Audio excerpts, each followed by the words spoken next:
పిల్లలు, welcome to back to the Bible program. మన guest ఎవరా అని ఆలోచిస్తున్నారా? మన గెస్ట్ ని ఇన్వైట్ చేసేసుకుందాం. హాయ్ అక్క, welcome to back to the Bible program. Hi Amulya, thank you so much.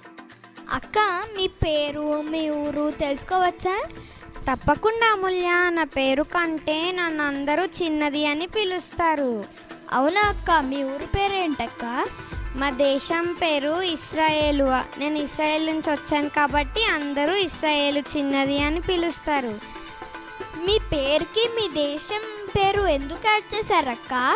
దానికి ఒక పెద్ద రహస్యం ఉంది. అదేంటో తెలుసుకోవాలని అనుకుంటున్నావా అమూల్య? ఇస్రాయేలు దేశం ప్రపంచంలో అన్ని దేశాల కంటే చాలా చిన్నది. కానీ మా ఇస్రాయేలు ప్రజల వాళ్ళు చాలా తెలివైన వాళ్ళ అమూల్య.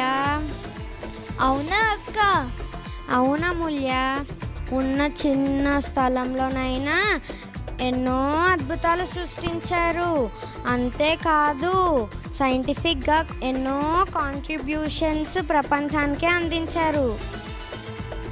అక్క అవునమూల్య, అంతేకాదమూల్య, మా దేశంలో గ్రేప్స్ చెట్లు, అంజూరపు చెట్లు చాలా ఉండేవి. మేము వాటి చెట్టు నీడ కూర్చొని చాలా బాగా ఆడుకునే వాళ్ళము. గ్రేప్స్, అంజూరపు కాయలు తింటూ చాలా హ్యాపీగా ఉండేవాళ్ళం. అబ్బా, ఆ ప్లేస్కి నాకు కూడా వెళ్ళాలనిపిస్తుంది అక్క. చాలా ఎక్సైటింగ్గా ఉంది అక్క. చాలా బాగుంటుంది కదా ఆ ప్లేస్. కానీ ఒక బాధాకరమైన విషయం ఉందమూల్య. అవునా అక్క? దీంట్లో బాధాకరమైన విషయం ఏంటక్క?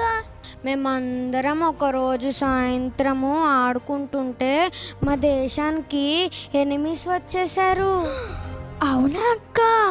అవునమూల్య, ఎటు చూసిన అరుపులు, కేకలు.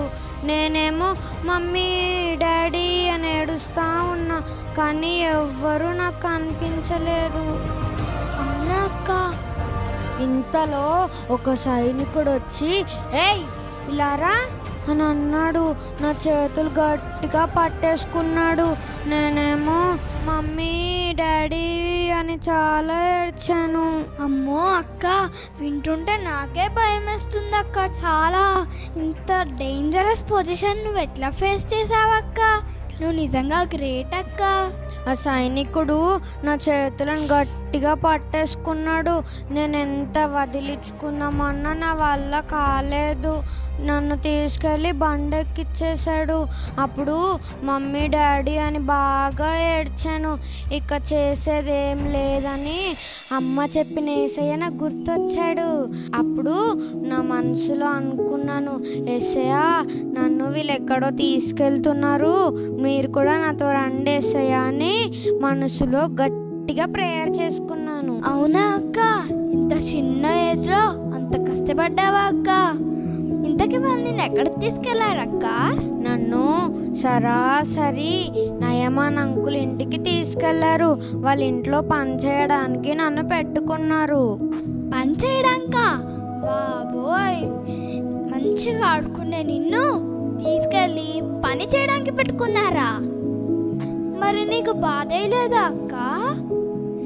చాలా బాధేసింది అమూల్య, కానీ నాకు పని చేయడం అస్సలు రాదు. నాకు ఆడుకోవడం తప్ప పని అస్సలు రాదు. నాకు మా మమ్మీ, డాడీ అంటే చాలా ఇష్టం. వాళ్ళు నన్ను చాలా ప్రేమగా చూసుకున్నారు అమూల్య. కానీ నాకు బాధేసినప్పుడల్లా నేను ప్రేయర్ చేసుకుంటే యేసయ్య నాకు ధైర్యం ఇచ్చేవాడు. అవునా అక్క? రియల్లీ హార్ట్ టచింగ్ అక్క. ఒకరోజు మా నయమాన్ సార్ రూమ్లో ఒక్కడే ఏడుస్తున్నాడు. ఎందుకని నేను సీక్రెట్గా ఇట్లా కిందికి చూస్తే కాళ్ళకి బ్యాండేజెస్ ఉన్నాయి. బ్యాండేజెసా? అంటే దెబ్బ తాకిందాక? కాదమూల్య, నాకు ఆ విషయం అర్థమైపోయింది. మా సార్కి కుష్టి రోగం వచ్చింది. కుష్టి రోగమా? బాబోయ్, కుష్టి రోగం వస్తే అందరికీ దూరంగా పెడతారు కదా అక్క. ఈ విషయం ఎవరికి తెలీదా? కాదముల్య, మా సార్కి మా మేడంకి తప్ప ఎవ్వరికీ తెలీదు. అందరి ముందేమో స్ట్రాంగ్గా ఉంటాడు, కానీ ఇంటికి వచ్చాక బాగా ఏడుస్తాడు. అవునా అక్క? అవును కదా అక్క.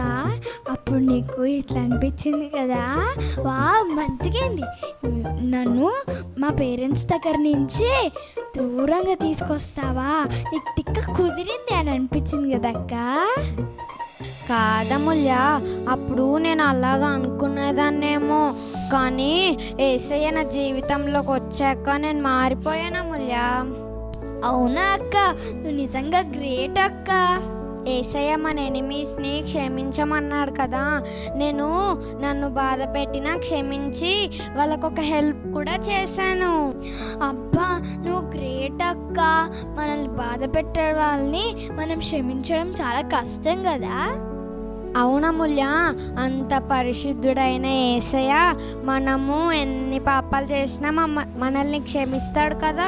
ఇంకా మనమెంత అమూల్య, మనం కూడా ఎవరన్నా మనల్ని కష్టపెడితే వాళ్ళని క్షమించాలి.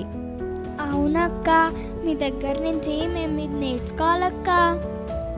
ఇంతకీ ఏం హెల్ప్ చేశారక్క? నేను మా మేడంకి మా దేశంలో ప్రాఫిట్ ఎలీషా అంకుల్ గురించి చెప్పాను. ఆ అంకుల్ దగ్గరికి వెళ్ళి ప్రేయర్ చేయించుకుంటే ఏ రోగమైనా తగ్గిపోతుంది. అబ్బా, అంకుల్ అంత గ్రేటా అక్క? కాదు అమూల్య, అంకుల్ కూడా మనలాంటి వాళ్ళే, కానీ అంకుల్లో ఉన్న యేసయ్య అభిషేకం చాలా గొప్పది. ఓహో, అవునా అక్క? ఇంతకీ నయమన్ అంకుల్ వెళ్ళారా? వెళ్ళారా అమూల్య, కానీ అక్కడ జోర్దాన్ నదిలో 7 సార్లు నదిలో మునిగి అద్భుతంగా హీల్ అయిపోయి గంతులు వేసుకుంటూ సంతోషంగా ఇంటికి వచ్చారు అమూల్య. వావ్, ఎంత అద్భుతం అక్క. ఇంతకీ ఇంటికి వచ్చాక ఏమన్నారక్క? నన్ను ఎంతో ప్రేమతో దగ్గరికి తీసుకొని నీకు చాలా చాలా చాలా చాలా థ్యాంక్స్ అని చెప్పారు. అప్పుడు నువ్వే చెప్పకపోతే నేను ఏమైపోయేవానో అన్నారు అమూల్య. అవునా అక్క? మీ లైఫ్ చాలా ఇన్స్పైరింగ్గా ఉందక్క. మీ లైఫ్లో నుంచి మేము చాలా నేర్చుకోవాలి. మా ఫ్రెండ్స్కి ఏమైనా చెప్తారా అక్క? ఓకే అమూల్య, తప్పకుండా. ఫ్రెండ్స్, ఇప్పటి వరకు నా లైఫ్ గురించి మీరు విన్నారు కదా. నేను మా ఎనిమీస్ని యేసయ్య ప్రేమతో క్షమించాను కదా, మీరు కూడా మీ ఎనిమీస్ని యేసయ్య ప్రేమతో క్షమించాలి. తప్పకుండా క్షమిస్తారు కదా. ఓకే ఫ్రెండ్స్, ఇప్పటి వరకు ఇశ్రాయేలు చిన్నది అనే అక్క గురించి నేర్చుకున్నాం కదా. మనం కూడా మన ఎనిమీస్ని, ఇతరులని క్షమించాలి.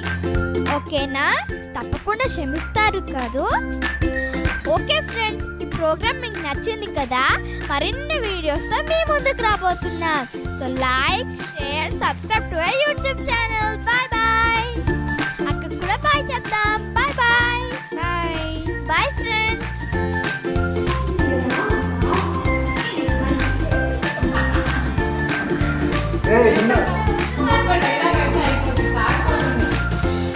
యాక్టర్లే కానీ లేదు